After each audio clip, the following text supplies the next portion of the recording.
Bust it. They present the popular radio program Political Platform on the Ray Power FM network. Ray Power FM Political Platform, now on television. Keep track of the country's polity and be part of the process as they discuss and put political developments in the country into perspective. It's Ray Power Political Platform on AIT Abuja. Hello, welcome to Political Platform. Of course, that is on Ray Power FM and Abuja AIT 6 p.m. Nigerian time and on AIT International 1930 hours. We give you reports and analysis of major events, developments, and issues emanating from the polity in Nigeria. And of course, they are not in short in coming. Yesterday on this program, we dwelt extensively on the issue of vote buying. One ugly trend that is gradually creeping into Nigeria's political and democratic system. Some of our guests yesterday talked of the need to, of course, carry out a reorientation and re-education program. And at the end of the day, we pointed at the National Orientation Agency as the lead government institution that should indeed carry out this responsibility. We spoke of inviting the DG of that orientation agency, and if not for the fact that he's dashing out this morning to Jigawa State to indeed be part of the National Council on Culture and Orientation, he would have been able to join us this morning. But he has promised to keep a day with us on Monday. And of course, collectively, we shall be preferring solutions to the increasing rate of vote buying in Nigeria. Big threat to Nigeria's democracy. And of course, when you talk about threats to democracy and vote buying and the need and the ease with which people easily accept to sell their votes, we mentioned poverty, high poverty rates in the country. And I can tell you, an international non-governmental organization, World Poverty Clock, has carried out a research, and the outcome is that come 2018, Nigeria will overtake India as the country with the most poor people in the world. India has that not too good record. We are second presently, but by their own calculations, by 2018, will become the country in 2018 that hosts the highest number of poor people in the world. Of course, by that report, every minute, between 5 and 6 Nigerians go into poverty. So we are putting more people into poverty at a time the rest of the world, including Africa, are bringing people out of poverty. Based on that report, every minute, 4 to 5 persons in other African countries are getting out of poverty. So we are pushing more people into poverty, and it is this poverty-stricken nature that will make them to readily sell their votes for as little as 1,000 naira. And it appears the government and indeed all stakeholders are so comfortable with this development. Nobody is raising issues. We are not declaring a state of emergency to see how we can tackle this. At a time unemployment rate, especially youth unemployment, is on the high, you begin to ask yourself, where are we headed to? Can we stop this decline in Nigeria? Poor people, poverty being transmitted from one generation to another. What should we do as a nation? A few persons will always raise issues. The likes of the Emir of Kanu, Sanusi II, of course, trust him. He was the first to speak up, saying that rating and that projection by the World Poverty Clock is something that should be worrying the minds of every Nigerian. My name is Amechi Anapwe. Some other incidents, the killings in Mubi, suicide bombing that left more than 50 dead, the ugly situation and development in Mama Nasir Street in Asokoro yesterday, where the EFCC squared up in a standoff with the DSS. The EFCC moving to arrest former DG of the EFCC, of the DSS, Ita, but operatives of the DSS preventing that. It can only happen in a state such as Nigeria. And of course, the issue of Robert Mugabe, we shall all have time to treat it. Tipe Omore is with me this morning in the studio. Thank you very much, Amechi. I'm particularly concerned about the projection of Nigeria becoming the second poorest country. The highest the first poorest I think country. comparatively, because when you look at India with their population, you would expect them to have more very poor people, over 1 billion people in India. Nigeria with a population of 180 million and counting. Well, our estimated population growth in the next 10, 15 years is supposed to hit 300 million or thereabout. So putting us at the top 5 most populous country in the world is a serious problem, Amechi. And the sad part of it is you don't tend to get the sense that policymakers are taking this very seriously, consciously targeting policies, initiating policies, and following up with the implementation in such a way that they want to really change the narrative in 5 or 10 years. We still go back to development plans. Do we have development plans? Do states in the first place even have it? Because we keep relying on the federal government. People are agitating for restructuring and saying if we restructure, possibly economic issues and challenges like this will be addressed. So I think it's a holistic problem, and compare that to what is happening what happened in Anambra vote buying.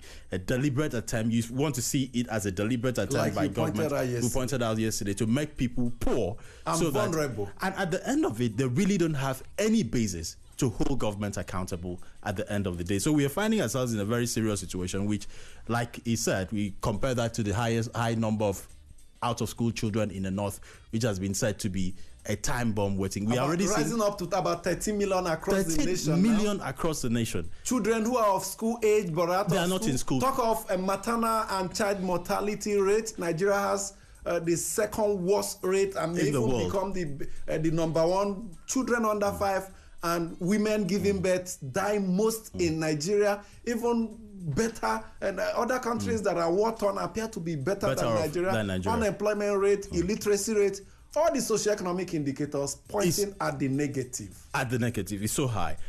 So this doesn't tell a good story of Nigeria fundamentally. And recently that I also found out that the Sustainable Development Goals Office, which is the UN initiative which succeeded the MDGs, that is supposed to help poor countries like Nigeria get out of poverty. The Nigerian government is not giving that office any priority. The funding is very abysmal. And that is why, just as it happened with the MDGs, that we did not achieve anything. The core targets were not met. It was just minimal progress here and there, but the core 7 goals were not met. Now we have about 15 goals, a deadline of 2030. With no consistent government funding. They would say, okay, they are doing this, they are targeting poor people, power, and this, but you see that to be so many cosmetic arms of, there's no sense of coordination, a well-coordinated approach to deal with the issues of poverty. So I think we really have very serious issues. Maybe we need to wake them up. It's a time bomb, if you ask me. So many poor people, illiterate people, people who are out of school.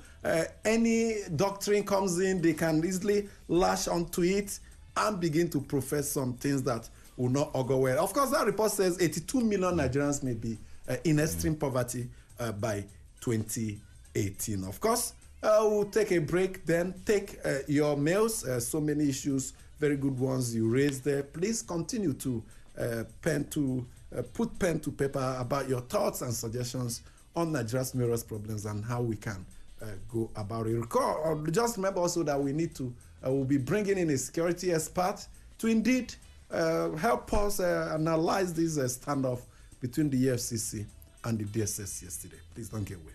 Busted. They present the popular radio program Political Platform on the Ray Power FM network. Ray Power FM Political Platform, now on television. Keep track of the country's polity and be part of the process as they discuss and put political developments in the country into perspective. It's Ray Power Political Platform. Welcome from the break. It's the mail segment, and I am Etenikan Akepu. And I am Chidimma Enyi. Welcome. We'll begin with reactions on the resignation of Robert Mugabe, and George Lash from Maraba in Nasarawa State writes on the lessons to sit-tight leaders. He says, I think that President Robert Mugabe was clever enough by wisely relinquishing his position as president and giving peace a chance than bloodshed. I salute him for such braveness because it is only a stubborn fly that follows a corpse to the grave. And as for the SY president, who is now recognized by law as he takes the oath of allegiance into power, may he take the mantle of leadership as a steward, not as a ruler, to the people, while he salvages the Zimbabwe's lost glory. May God help African leaders to change. And still in that light and reacting to yesterday's analysis, Abdul Ganiyu Bello in Apo Abuja says, I listened to your program yesterday and I'm still wondering on the phrase, hold them accountable, as regards to eligible voters demanding accountability from their leaders after conduct of elections. Is it the governors that will barricade themselves with security personnel will want to hold accountable? When the state houses of assembly are rubber stamped to governors, is it when governors instruct security officials to shoot live ammunition on protesters, as in the case of the popular Ekeoku market in Owerri, or establishments deliberately made to evade freedom of information requests without punitive measures? Till we make our politicians realize it is not a do-or-die affair, and also make our politics non-attractive, I dare say it's sad we may continue paying lip service to holding them accountable. In more reactions to that, Monday Ame in Abuja says the issue of vote buying in our election is a cause for concern, and concerted efforts must be made to nip the ugly trend in the bud. As we gradually approach 2019 general elections, I call on our national lawmakers to take urgent steps to amend the Electoral Act in order to criminalize vote buying. Similarly, there is urgent need to create the Electoral Offences Commission to be saddled with prosecuting politicians who buy votes during election and other sundry offences so as to make our election more credible. Political office holders must provide dividends of democracy to Nigerians and alleviate the poverty in the land instead of handing them peanuts during an election. This is wicked and a crime against the people. Finally, massive awareness by National Orientation Agency, civil societies, churches, mosques, traditional rulers, and media should be intensified against vote buying. Say no to vote buying. And on the feud between the DSS and EFCC, Segun Bansho in Kuje, Abuja says, the feud between the DSS and the EFCC reached its peak yesterday as the DSS, in a show of shame and unbridled impunity, prevented the EFCC from arresting their former DG, Mr. Ekpenyong Ita, even though the EFCC was armed with a warrant of arrest. It must also be said that the DSS, since the inception of this administration, has been acting like a state unto itself, from allegedly refusing to report to the NSA, to embarrassing the President of the Senate, Uwe Magu, and even to the lopsidedness of the DSS employment to the provision of security for Mena, who is a fugitive. President Buhari must act now and tame this brazen impunity by the DSS. Enough of this aberration. And this is where we wrap it up on today's mail segment. Please do keep your mails coming. The route hasn't changed. It is still politicalplatform@yahoo.com.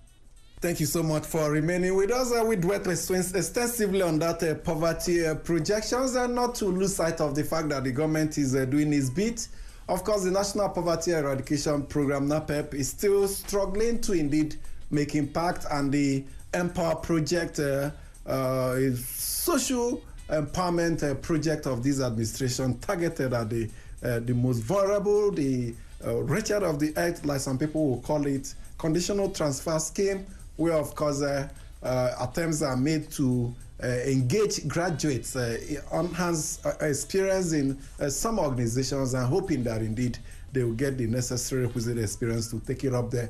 And of course, they're not forgetting the microcredit scheme that are being indeed targeting market women especially, to indeed help them to move away from the poverty line. But based on these projections, good efforts, but it's not yielding the desired fruits. They must up the game and just not make it just one of the run-of-the-mill programs. Okay, let's go to the EFCC and DSS face-up quickly, just to tell you that the family of the late former Vice President of Nigeria, first elected Vice President Alex Ekwueme, they have opened a condolence register at, of course, the International Conference Center in Abuja. So for some Nigerians who indeed want to put, of course, some of their condolences on paper, they cannot easily cross over to the International Conference in Abuja for that. Okay, to the DSS EFCC face-off. Now, at some point, we were told but that the EFCC was on the trail of some security agencies, some of their top officials. What we read on the papers and in the media was that invitations were extended to all of them to come for questioning. All of them, we were told, turned themselves in, except officials of the DSS that refused to do so. Now, just yesterday, the EFCC operatives, like we read, armed with arrest warrant, swooped on the residence of Ekpenyong, Ita Ekpenyong, the former immediate past DG of DSS, to indeed bring him in for questioning. But the DSS operatives stationed there, Mama Nasi Street in Asokoro, prevented them from indeed gaining entrance. And of course, from what we read, reinforcements were called in, leading to a face-off, a standoff, rose leading to the residences. Of course, the streets were barricaded for hours, and the EFCC operatives had to leave about 3:30 in the afternoon. Very grave implications for Nigeria, and of course, we felt we needed the views and perspectives of a security consultant, Mike Ejiofor, to help us take a look at this situation. Thank you so much, Mike Ejiofor, for joining us. Thank you for having me. So what do you make of that development yesterday? Well, before I go into the matter, I want to state clearly that opinions I'm expressing on this matter are my personal opinion. I am not the spokesperson of the SSS, but from hindsight and from experience, this is a service where I worked for 35 years, so I should have knowledge of the operations of the State Security Service.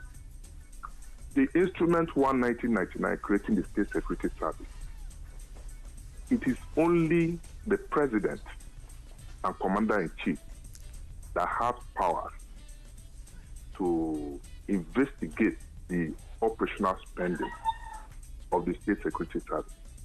No other person, no audit, no external audit firm, whatever, has the right or power to investigate the spending of the Security Service. This time, the SSS and the intelligence community, including the NIA. If there is any infraction on part of the agency, it is only the President that can call to question that spending. And he does this by instituting an inquiry to find out what actually happened, if there was any allegation. So, having said this, I want to tell you outrightly that the EFCC does not have the mandate or the power to investigate the spendings of the SSS. If you go through the act establishing the EFCC, I didn't see anywhere that they said they must get a directive from the President before. Have you seen the instrument, the SSS instrument? Have you seen the SSS instrument? Well, we also have to go through that. You better go and look for the SSS instrument and look at it. What does it say? That's what I clearly stated. That it's only the President that can investigate expressly investigate by setting up that. Why don't you ask yourself the question? When money was discovered at Ikoyi, remember, why didn't the President hand over the DG of NIA? Or why didn't the EFCC go for the DG of NIA? The President set up a commission of inquiry to look into the matter, headed by the President. That is normal procedure.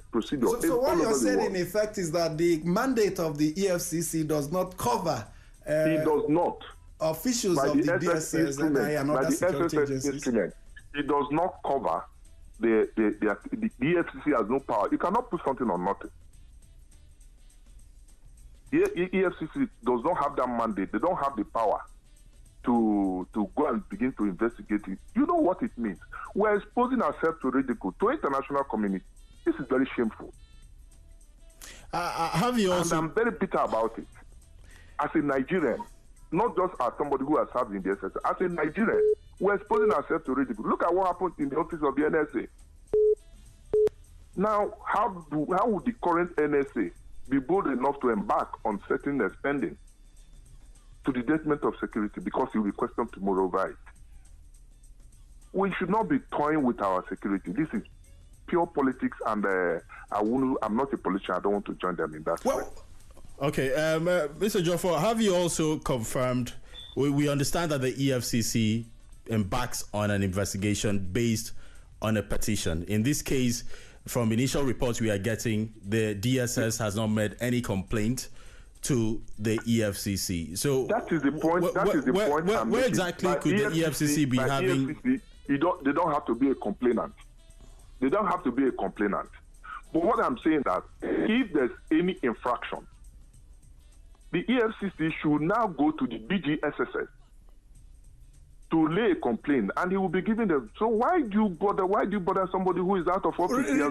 There's a warrant of arrest duly obtained from a competent court in Nigeria, by the EFCC. Is that not strong enough to empower the EFCC to carry out its functions? I think we are mixing up the whole thing. You cannot put something on nothing. How can you issue a warrant of arrest on somebody you don't have any power to arrest? So will it not be right for the DSS to join issues with the EFCC at the courts rather than resorting to self-help? Which one is self-help? When the residence of the former DG was invaded by over 50 armed policemen and the EFCC operatives. Which one is self-help now? So why didn't they arrest him? Has there been any precedent to this before, Ejiofor? You are faint. I'm not getting you clearly. Have we experienced this type of situation in the past? We have never experienced it. That's why it's strange. It has never happened. By any and when the president instituted an inquiry on this armed purchase, was any SSS DG, past or serving, invited to come and explain his position? Okay. Thank you so much, Mike Ejiofor. This is a very sensitive issue, and of course, I will be speaking with the EFCC subsequently on this program for, of course, their own side of the story. Thank you so much, though, for joining us. Thank you. Very interesting issues that have come up from there, because I think the angle which he was about to go into, the arms procurement investigation which took place a while ago, the EFCC, the DSS was not invited. There wasn't any allegations made against the DSS of being involved in arms procurement, and the service has also said itself that it was at no point involved in arms procurement. So it makes the whole thing very interesting, because Amechi, you also want to remember that there is a Cold War brewing between the DG of the DSS right now and the acting chairman of Magu has not been able to an ego thing. Magu has not been able to be confirmed as a substantive chairman of the EFCC. And the DSS played a prominent role in that. So, okay, let's bring in an alternative opinion. Dr. Sam Amadi is a lawyer of many years of repute, and he wants to indeed weigh in into the perspective. Thank you so much for joining us, Dr. Sam Amadi. Yeah, thank you very much. I feel that I should correct an impression left by the last speaker, a very good, brilliant officer. First, the DSS or SSS or any other agency's instrument, as legal as it is, cannot override an act. The EFCC law can only be overridden by a constitutional provision. And the law setting up the DSS or the law setting up both the Nigerian Army or the agencies do not have provisions that say they are not amenable to the normal regulatory control through audit. Don't forget that even the Constitution provides from Section 80 to 88 about control of public revenue, public financing, including to the Auditor General through the Public Accounts Committee of the National Assembly. Besides, in the U.S., even Cheney, who was vice president, and then the SSS, they all were deemed to be under the supervision of the GOA, Government Accountability Office.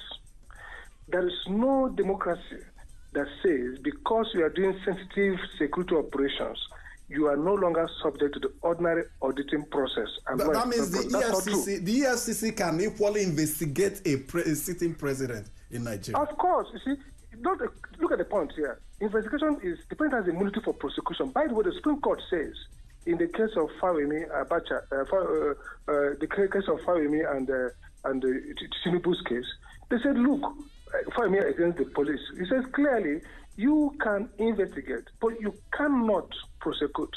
That's what the law says. He said you can investigate the governor of a state. Who has immunity? Investigation. Who has immunity, but he cannot. He's immunized from prosecution because we don't want to distract him from public execution of a public responsibility. Okay, very quickly. Now that the two agencies have gone public with this ugly development, who should be the headmaster in this situation? Someone calling them, back, restraining them to say, no, you can't just do this kind of it. Is it not the responsibility of the president? Is it not relinquishing this very important responsibility? Yes, the point that we are allowing government that is inactive, generally, what I mean by that is that the president, all agencies are subject to executive direction. But above all, they're subject to the law. EFCC is set up for investigation of dealing with crimes, financial crimes. Is their mandate. So, for example, if they want to investigate, and it doesn't have to be gangster, Gestapo approach, they can request that the former head of an agency should come and testify. They don't have to go with preload of mental arresting. If he now refuses, that is even unlawful. Nobody. It's not true. And I want to let me repeat it. Even when I was a consultant to the Public Accounts Committee of the National Assembly, the idea that any agency is exempt from normal public scrutiny of accounts is not true. It's unconstitutional. We'll have to thank you so much. We wish we can continue, but unfortunately, our time is up. Thank you so much for that quick intervention, Dr. Sam Amade. Yes, sir. Of course, the discourse will continue tomorrow. We'll expand the interviews. We'll bring in the EFCC and other Nigerians that, of course, have strong views on this. My name is Amechi Anakwe. Have a good day.